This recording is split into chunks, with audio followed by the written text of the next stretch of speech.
예수님이 오시기 전 이스라엘 백성들의 종교 생활의 핵심은 삶에서 율법을 지키는 것과 또 하나님께 제사를 드리는 것, 이 두 가지에 있었습니다. 율법을 지키는 것은 하나님 앞에 정결하게 살기 위함이었죠. 죄 없이 거룩한 하나님의 백성, 다른 이방 민족들과는 다른 하나님의 백성으로 살기 위함이었고, 제사를 드리는 것은 그럼에도 불구하고 죄를 지을 수밖에 없는 인간이 하나님께 나아가기 위해서, 죄인인 인간이 하나님과의 관계를 회복하기 위해서, 죄의 문제를 해결하기 위해서 내 죄 대신에 동물을 희생시켜서 인간의 죄의 문제를 해결했습니다. 그것이 하나님께 드리는 제사였죠. 그래야 죄인인 인간이 하나님께 나아갈 수 있는 자격이 생기는 것이었습니다. 율법을 아무리 잘 지켜도 인간은 죄의 문제를, 내가 지은 죄의 문제를 스스로 해결할 수 없는 존재이기 때문에 인간은 죄 없는 양이나 염소나 소에게 내 죄를 전가시켜서 내 죄 대신에 양을, 동물들을 죽게 함으로써 하나님께 나아갈 수 있게 되었습니다. 우리 22절 함께 다시 한번 읽어보겠습니다. 22절입니다. 율법을 따라 거의 모든 물건이 피로써 정결하게 되나니 피 흘림이 없은즉 사함이 없느니라. 구약의 율법과 희생 제사는 모두 이 정결함을 위한 것이었는데, 아무리 율법을 잘 지켜도 결국에는 하나님께 정결할 수 없죠. 인간이 결국엔 하나님께 죄를 짓는 결론이 나지 끝까지 죄를 안 짓는 결론이 낫지 않습니다. 그러니까 율법을 아무리 잘 지켜도 결국에 하나님께 죄를 지을 수밖에 없는 인간이 양의 피를 의지해서, 동물의 피를 의지해서 하나님께 나아갈 수밖에 없었던 것입니다. 그런데 이 제사에는 한계가 있죠. 아무리 동물이 내 죄를 대신해서 피를 흘렸다고 해도 인간은 다시 죄를 지을 수밖에 없는 존재였기 때문입니다. 우리 9절 함께 읽어보겠습니다. 9절입니다. 이 장막은 현재까지의 비유니 이에 따라 드리는 예물과 제사는 섬기는 자를 그 양심상 온전하게 할 수 없나니, 다시 죄를 짓는 이유는 내면이 변하지 않았기 때문이에요. 죄를 짓는 인간의 본체는 변하지 않았는데 죄를 지은 행위만, 그러니까 이미 죄를 지어놓은 행위는 벌어진 일이잖아요. 그 행위에 대한 그 죄만 하나님 앞에 정결하게 되기 위해서 내 죄 대신에 제물이 죽었다는 거죠. 자, 구역시대의 제사에는 여러 가지 문제점이 있었습니다. 오죽했으면 순종이 제사보다 낫고 수장의 기름보다 하나님의 말씀을 듣는 것이 더 낫다는 말이 나올 정도였죠. 구약의 마지막 성경 말라기서를 보면 하나님 앞에 제사를 드리는데 흠없고 가장 좋은 제물을 하나님 앞에 가져오는 것이 아니라 조금 부족하고 하나님께 바쳐도 내가 손해보지 않을 것 같은 제물을 하나님께 가지고 오는 그런 모습을 말라기 선지자가 비판하는 모습을 보게 됩니다. 출애굽 이후부터는 이스라엘 백성들이 하나님께 율법을 받고 제사를 드림으로써 하나님 앞에 이 죄인인 인간이 정결해야 되잖아요.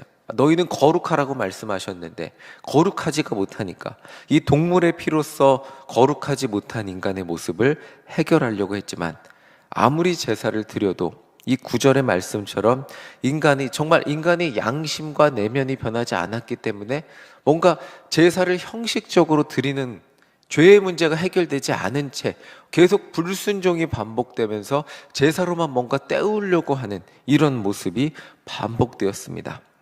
구약의 제사는 마음을 변화시키는 것이 아닌, 사람의 존재 자체를 변화시키는 것이 아닌 이미 지은 죄에 대한 겉의 더러움을 씻는 정도에 불과했기 때문입니다. 그러나 예수 그리스도가 이 땅에 오셔서 불완전함 속에서 죄의 문제를 스스로 해결하지 못하는 그런 사람들, 모든 사람들이죠.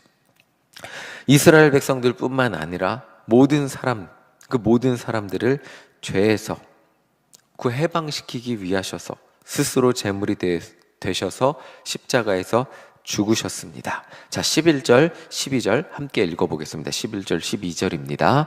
그리스도께서는 장래 좋은 일에 대제사장으로 오사 손으로 짓지 아니한 것 곧 이 창조에 속하지 아니한 더 크고 온전한 장막으로 말미암아 염소와 송아지의 피로 하지 아니하고 오직 자기의 피로 영원한 속죄를 이루사 단번에 성소에 들어가셨느니라.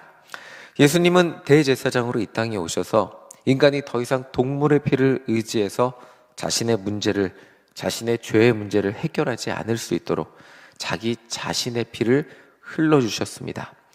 이제 우리는 더 이상 양이나 염소, 송아지의 피를 의지해서 일시적으로 우리의 문제, 이미 지은 죄에 대한 그 겉의 모습, 내면이 변하지 않고 그 겉의 모습만 일시적으로 해결하는 것이 아니라 예수 그리스도의 십자가 보혈을 의지해서 우리의 죄의 문제, 우리의 내면의 문제를 해결할 수 있게 되었습니다.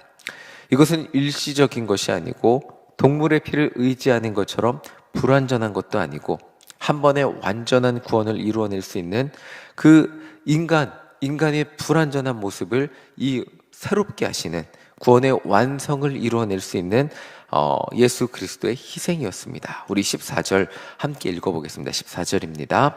하물며 영원하신 성령으로 말미암아 흠없는 자기를 하나님께 드린 그리스도의 피가 어찌 너희 양심을 죽은 행실에서 깨끗하게 하고 살아계신 하나님을 섬기게 하지 못하겠느냐.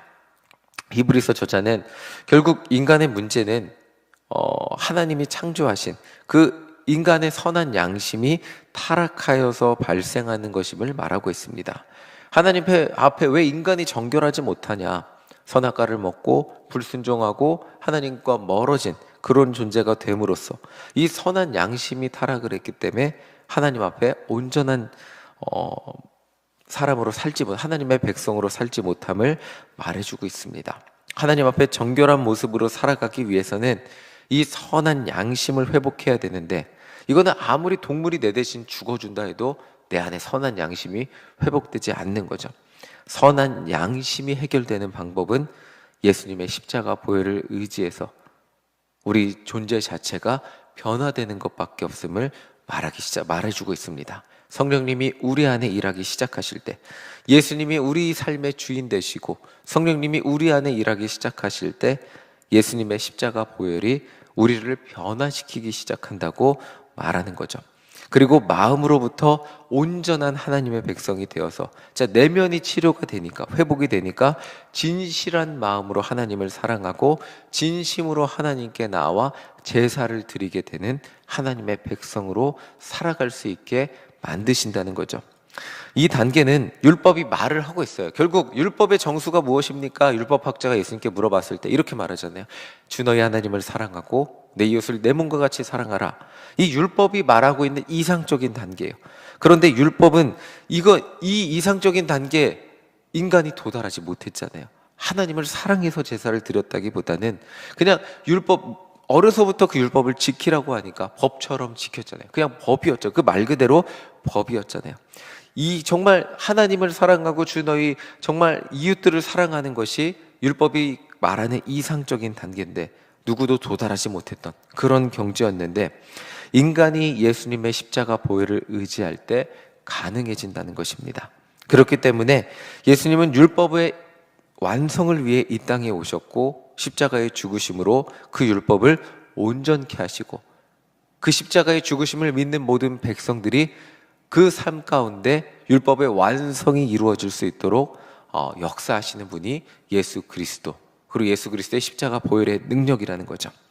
만약 저희 자녀들이 생일 때마다 아빠에게 생일 선물을 주지 않으면 아빠가 화내니까 막 불안에 떨면서 돈을 모아서 억지로 막 돈을 모으고 막 어떻게든 돈을 1년 동안 간신히 모아서 아빠가 만족할 만한 선물을 주려고 노력한다면 저는 그 선물을 받고 기쁠까요?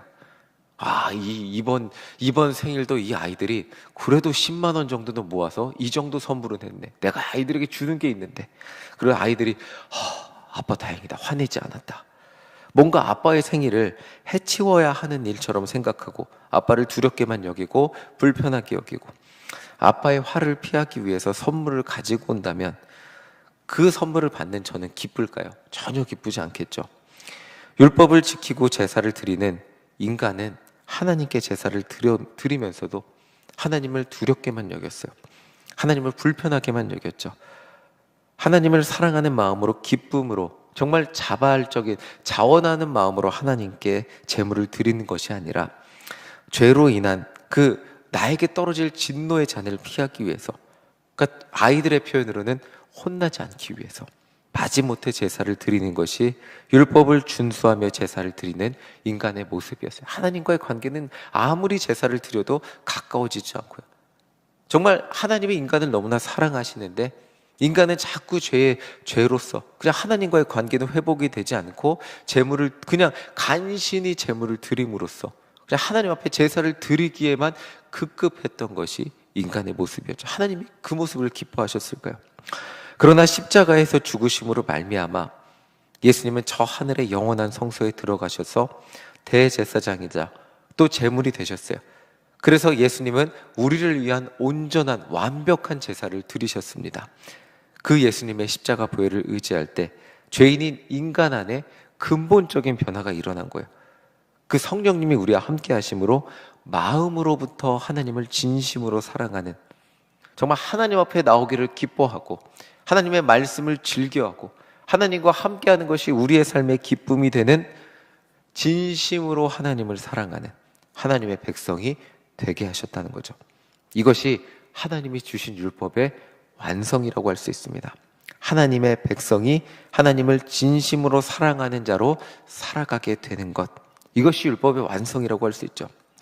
이 새벽 시간 예배의 자리에 나온 여러분들, 정말 어떤 마음으로 하나님 앞에 나오셨습니까? 마지못해서 오늘 예배 안 드리면 오늘 우리 삶 가운데 내 삶이 꼬이고 내가 계획했던 것들이 잘 안 되고 하나님의 진노가 내 삶에 임하면 어떻게 하나?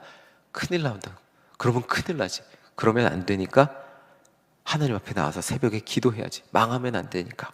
이런 두려운 마음으로, 걱정으로 하나님의 눈치를 보며 마지못해 이 예배의 자리에 나와 예배를 드리고 계십니까?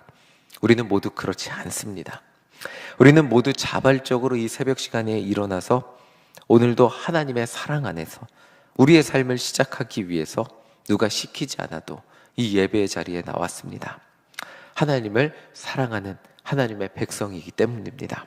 오늘 하루도 예수님의 십자가 보혈을 의지하여 하나님을 진심으로 사랑한다고 고백하며 성령님과 동행하는 하루를 살아가는 우리 모두가 되시기를 간절히 소망합니다. 우리의 선한 양심이 회복되어 우리의 삶이 예수님을 닮아가는, 성령님과 동행할 때 우리의 삶이 예수님을 닮아가는 그 거룩의 경지를 이루어가는 삶을 살아가는 하나님의 백성이 될 줄 믿습니다. 바로 이것이 율법의 완성이고 하나님의 뜻이 우리 삶 가운데 이루어지는 것임을 기억하며 오늘 하루도 이 새벽 시간 하나님의 사랑을 깊이 맛보고 깊이 만나고 또 하나님의 오늘 하루 걸어가는 우리의 삶 가운데 성령님의 능력이 나의 능력이 되는 것을 경험하고 고백하며 살아가는 우리 모두가 되시기를 간절히 소망합니다. 아멘.